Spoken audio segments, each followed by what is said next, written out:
ఆంధ్రప్రదేశ్లో main stream మీడియాలో మనం చెప్పుకోవాల్సిన మీడియా ఛానల్స్లో టీవీ 9 కూడా ఒకటి. టీవీ 9 వాళ్ళు ఏంటంటే నీతులు చెప్తూ ఉంటారు, ఎవరు ఎదుటి వాళ్ళకి చెప్తూ ఉంటారు, వాళ్ళు మాత్రం ఆచరించరు. బొలిశెట్టి శ్రీనివాస్ గారితో జరిగినటువంటి చర్చా కార్యక్రమంలో టీవీ 9 రజనీకాంత్ ఆయనకి బాగా వెటకారం ఎక్కువ.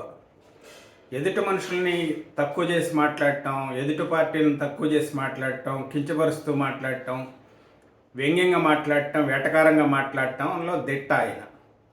అలాగే ఈరోజు కూటమి ప్రభుత్వం ఏర్పడింది, ఇప్పుడు బాగానే ఉంది, ఎంతకాలం కొనసాగుద్ది అనేటువంటి మాట, అంటే ఈ స్నేహబంధం ఇప్పుడైతే బాగుంది, ఈ స్నేహబంధం కొనసాగుద్దా, భవిష్యత్తులో కూడా కొనసాగుద్దా, ఎన్నాళ్ళు కొనసాగుద్ది అనేటువంటి వెటకారపు మాటలు ఆయన మాట్లాడినటువంటి వైను. దానికి బొలిశెట్టి శ్రీనివాస్ గారు చాలా స్ట్రాంగ్గా రిప్లై ఇచ్చారు. ఎందుకంటే పెళ్ళికి పిలిచారు, పెళ్ళికి వెళ్ళాము, పెళ్లి చేసుకున్న పెళ్లి కొడుకునో పెళ్లి కూతురునో మీరు ఎన్నాళ్ళు కాపురం చేస్తారని ఎవరన్నా అడుగుతారా?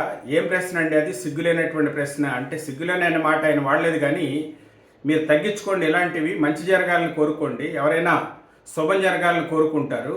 శుభం జరిగినప్పుడు ఇలాంటి మాటలు మాట్లాడటం అనేది సరైనది కాదు, మీరు మార్చుకోండి, మీ పద్ధతి మార్చుకోండి, రాష్ట్రాభివృద్ధిలో మీరు కూడా భాగస్వామి కాండి.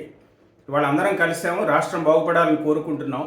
రాష్ట్రం ఇప్పటికే చాలా నష్టపోయినటువంటి రాష్ట్రాన్ని బాగు చేయాలని మేమంతా కోరుకుంటున్నాం. అందుకే మా యొక్క ఇష్టాలు మా యొక్క వీటన్నిటిని పక్కన పెట్టి మేమందరం కలిసి చేయగలిపి రాష్ట్రాభివృద్ధి కోసం మేము ప్రయత్నం చేస్తున్నాము. దాంట్లో మీరు భాగస్వాములు కావాలి, కానీ ఇలాంటి ప్రశ్నలు అడగటం ఏంటి?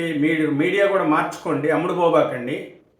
ఎందుకంటే బయాస్డ్గా ఎవరికి అనుకూలంగా మీడియా అంటే ఆయన పరోక్షంగా చెప్పినటువంటిది ఏంటంటే, ఎవరు డబ్బులు ఇస్తే వాళ్ళకి డబ్బాలు కొట్టి, ఎవరు డబ్బులు ఇస్తే వాళ్ళ వైపు వార్తలు చదివి వండి వార్చి ఆ వార్తలను టెలికాస్ట్ చేయటం అనేది మీడియాకు కూడా మంచిది కాదు. మీడియా కూడా అమ్ముడు పోవద్దు, మీడియా కూడా న్యూట్రల్గా ఉండండి, నిజాలు చెప్పండి, ధైర్యంగా మాట్లాడండి, అభివృద్ధి కోసం సూచనలు చేయండి, రాష్ట్రాభివృద్ధిలో మీరు కూడా భాగస్వాములు కండి అని చెప్పి ఆల్మోస్ట్ రజనీకాంత్ గారికి గడ్డి పెట్టినట్టు చేశాడు.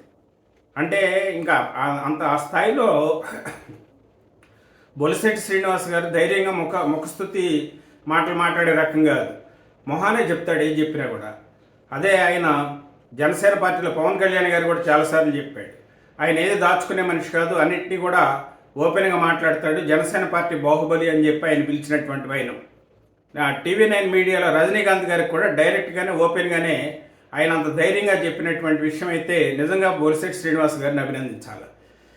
టీవీ 9 వాళ్ళు కూడా వాళ్ళ పద్ధతి మార్చుకోవాలి. ఎన్నిసార్లు ఎంతమంది టీవీ 9 పైన ఇలా మాట్లాడుతున్నా వాళ్ళ యొక్క పద్ధతిని అయితే మార్చుకోరు. పర్టికులర్గా రజనీకాంత్ అనేటువంటి యాంకరు ఆయన అంటే ఆయనే దైవంశ సంభూతుడు కాదు కదా, ఆకాశం నుంచి దిగి రాలేదు కదా, మనిషే కదా, ఎదుటి మనుషులకు కూడా మనోభావాలు ఉంటాయి కదా, ఆ మనోభావాలను కూడా గుర్తించుకొని మాట్లాడాలని కనీస ఇంకిత జ్ఞానం లేనటువంటి పరిస్థితి అయితే నిజంగా చాలా దారుణమైనటువంటి పరిస్థితి. ఆయన మాట్లాడే విధానం చాలాసార్లు ఎదుటి వాళ్ళని నొప్పించే విధంగానే ఉంటుంది.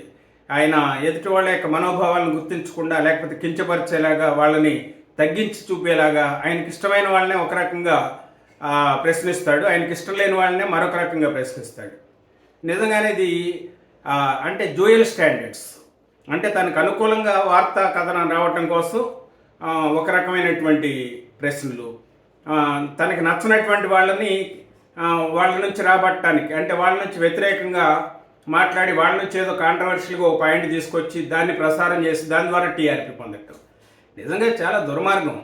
ఎందుకంటే కాస్త వస్తు వ్యాపార ధోరణి ఉండాలి, కానీ ప్రత్యేకంగా ఇంత దారుణమైనటువంటి వ్యాపార ధోరణితో టీవీ ఛానల్స్ నడవడం అనేది మాత్రం చాలా దారుణమైనటువంటి విషయం. బొలిశెట్టి శ్రీనివాస్ గారిని మాత్రం ఈ సందర్భంగా అభినందించక తప్పదు. ఖచ్చితంగా ఆయన ఎలా సమాధానం చెప్పాలో అలాగే చెప్పారు.